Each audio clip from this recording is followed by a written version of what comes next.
Morning students. आज हम पढ़ेंगे some important questions on representation of rational numbers on number line. मैंने पिछले वीडियो में ये बताया था कि कैसे नंबर लाइन पे रेशनल नंबर्स को शो करते हैं। आज हम जानेंगे कुछ स्पेशल क्वेश्चंस जो एग्जाम्स में हमेशा पूछे जाते हैं। ओके, चलिए स्टार्ट करते हैं हम। और हमारा पहला क्वेश्चन है, जैसे आप ले लीजिए 3/2/3।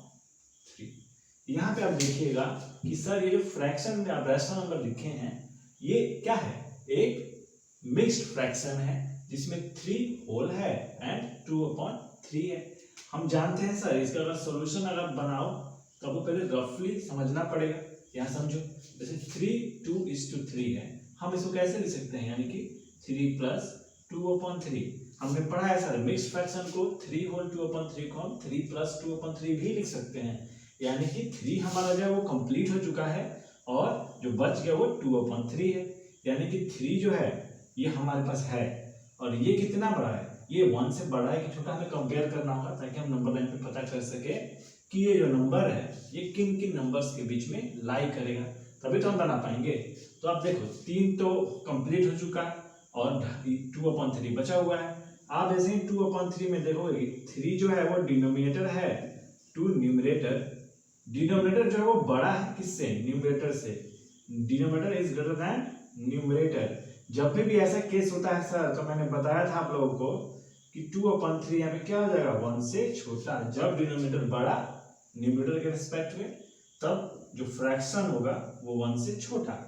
अब जरा ये दोनों तरफ हम 3 अगर ऐड करते हैं तो क्या आता है, देखिए 3 + 2/3 1 + 4।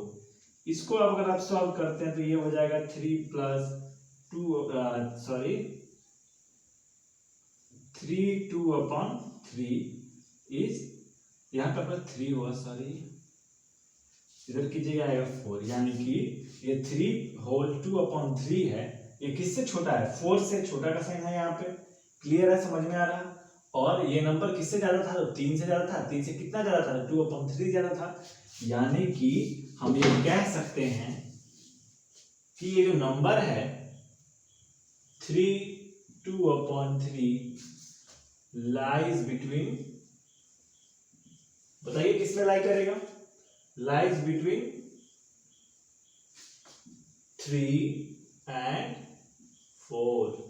नो डाउट ये आपका रफ वर्क था, यानी कि आप शुरुआत में जब आप पढ़ोगे आपको अगर ये नहीं पता चल रहा कि आप ये नंबर को किस किस के बीच में लिखना है, तो आप ये मेथड को अप्लाई कर सकते हो और कर सकते हो। रफ है ये जो मैंने किया है ये आप लोगों के लिए, क्योंकि आप न्यू हो तो इसलिए आप ये जानो।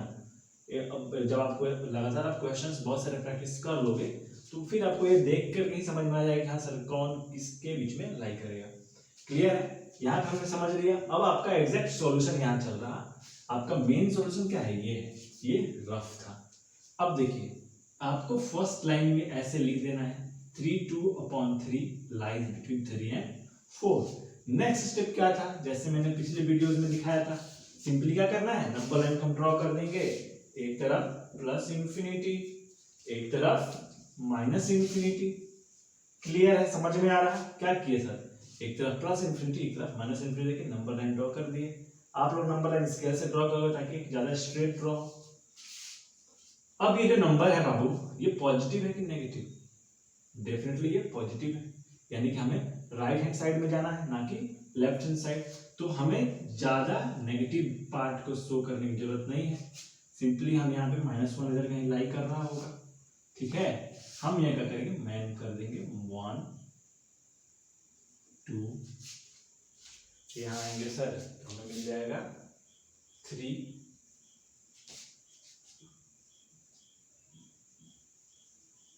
यहाँ आएंगे सर मिल जाएगा 4। क्लियर है, समझ में आ रहा। 3 जो है ये नंबर 3 से ज्यादा, ये नंबर जो है वो 3 से ज्यादा, ये नंबर जो है वो इससे ज्यादा, यानी कि 4 से वो कम है। यानी कि वो नंबर किसके बीच में लाई करेगा, 3 और 4 के बीच में। अब नेक्स्ट स्टेप मैंने आपको बताया था कि सर डिनोमिनेटर को देखना है बाबू आपको। यहाँ पे डिनोमिनेटर क्या है, 3 है, यानी कि जो सेक्शन में आपका वो नंबर है उस सेक्शन को आप कितने नंबर्स में डिवाइड कर दोगे, कितने सेक्शंस में डिवाइड कर दोगे, 3 कितना है यहाँ 1 2 3 1 2 3। आप ये इक्वली डिवाइड करोगे स्केल से ताकि सही से आपको समझ में आए और देखने में भी सही रहे। जैसे देखोगे 1 2 3 स्टेप्स में बट गया, 3 तो यहाँ कंप्लीट हो गया है सर, यानी कि यहाँ पे क्या आएगा 3 1:3 होगा। यहाँ पे क्या हो जाएगा 3 2:3 और जैसे ही 3 जैसे यहाँ पे होगा 3:3 ये हो जाएगा 3+1। सॉल्व करके देख सकते हो, चेक कर लेना। तो हमें ऐसे नहीं लिखना है, एग्जाम्स में कभी भी ऐसे नहीं लिखना, डायरेक्ट ऐसे नहीं लिख सकते, एक स्टेप फॉलो करना आगे। 3 2:3 इज इक्वल टू, बहुत इंपॉर्टेंट स्टेप है ये, याद रखना। सिंपली नीचे 3 हो जाएगा सर, 3 3 9 + 2 11/3 इतना हुआ। यहाँ पे आ गए तो 9/3 इज इक्वल टू 3, यहाँ हो तो 12/3 इज इक्वल टू 4, तो हमें चाहिए 11/3। इसको हम और लिख सकते थे 9/3, यानी कि ये जो नंबर है हमारा है 10/3, ये हो जाएगा हमारा 11/3 और यहाँ पे 12/3 आएगा। इसके लिए हमने 4 लिख दिया है, 9/3 के लिए हमने 3 लिख दिया है, तो हम इसको नहीं लिखेंगे, डायरेक्ट 3 4 रहने देंगे। हमको 10/3 चाहिए, क्या हमें तो चाहिए 11/3, सिंपली 11/3 मिल गया, सर्कल करिए आंसर नंबर 1। जैसे मैंने कल बताया था, सिंपल उसको घेरा कीजिए और 1 लिख दीजिए, यानी कि ये 1 का आंसर है। समझ में आ रहा, कोई दिक्कत नहीं है सर। अब नेक्स्ट क्वेश्चन हम देखते हैं, पहले आप इसके स्क्रीनशॉट ले लो। ये पार्ट फेयर पार्ट है, ये पार्ट रफ पार्ट है, क्लियर है, ये आपके लिए है। ओके, चलिए हम नेक्स्ट क्वेश्चन देखते हैं। जो नेक्स्ट क्वेश्चन है वो अगर हम ले लें 2 3:4, कुछ इस तरह का मिक्स्ड फ्रैक्शन में हो, तब ये क्वेश्चन कैसे बनेगा? तो सिंपली सॉल्यूशन लिख दोगे, ठीक है। नेक्स्ट स्टेप 2 3/4 लाइज बिटवीन, बिना बनाए सोचो, बिना रफ वर्क किए सोचो। 2 कंप्लीट है सर, 3/4 है, 3/4 में हम देखेंगे तो सर नीचे 4 है, ऊपर 3 है, यानी कि जो 3/4 है 1 से छोटा है, यानी कि ओवरऑल जो नंबर होगा ये 3 से छोटा होगा, 2 से ज्यादा 3 से छोटा, यानी कि this number lies between 2 and 3। No doubt sir, समझ में आ रहा? समझ में आ रहा तो बहुत अच्छी बात है, नहीं तो जरूर आप बताओ कमेंट बॉक्स में। ओके, ये समझ में आ रहा। अब देखो next step, simply number line draw कर देना। अच्छा, नंबर लाइन ड्रॉ करने से पहले अगर आप चाहो तो इसको ऐसे लिख सकते हो कि 2 3/4 इज इक्वल टू 4 2 8 + 3 11/4, हम ऐसे लिख सकते हैं। अब बाबू देखो को फिर से पॉजिटिव में जाना है, तो हमें नेगेटिव पार्ट दिखाने की कोई आवश्यकता ज्यादा है नहीं। आप दिखाओगे तो आपका समय भी लगेगा और क्वेश्चंस छूटने का डर भी रहेगा। ओके, यहाँ पे देखिए 0 दे दिया, फिर यहाँ पे 1 दे दिया, यहाँ पे 2, यहाँ पे 3 और इधर कहीं 4, ऐसे ही कंटिन्यू उधर जाएगा, इधर नेगेटिव पार्ट जाएगा। क्लियर है, समझ में आ रहा है? अब सर हमें जाना है 11/4, यानी कि 2 कंप्लीट और थर्ड सेक्शन जाना है। जब ये नंबर 2 और 3 के बीच में लाई करेगा तो वो सेक्शन यही ना है 2 3। अब यहाँ देखो 2 है, 2 कितने के बराबर है 8/4, हमें 11/4 चाहिए, 8/4 यहाँ है, ये 3 है, यानी कि ये 12/4 के बराबर है कि नहीं है? क्लियर है, समझ में आ रहा है? 12/4 के बराबर है, यानी कि हमें इस सेक्शन में ही कहीं 11/4 मिलेगा। तो डिनोमिनेटर को देखो 4 दिया गया है डिनोमिनेटर, यानी कि हम इसको कितने सेक्शंस में बांट देंगे 4, first section, second section, third section, fourth section, 1 2 3 4। आप इसको स्केल से बनाओगे, याद रखना, वरना एग्जाम्स में आपके मार्क्स कट सकते हैं।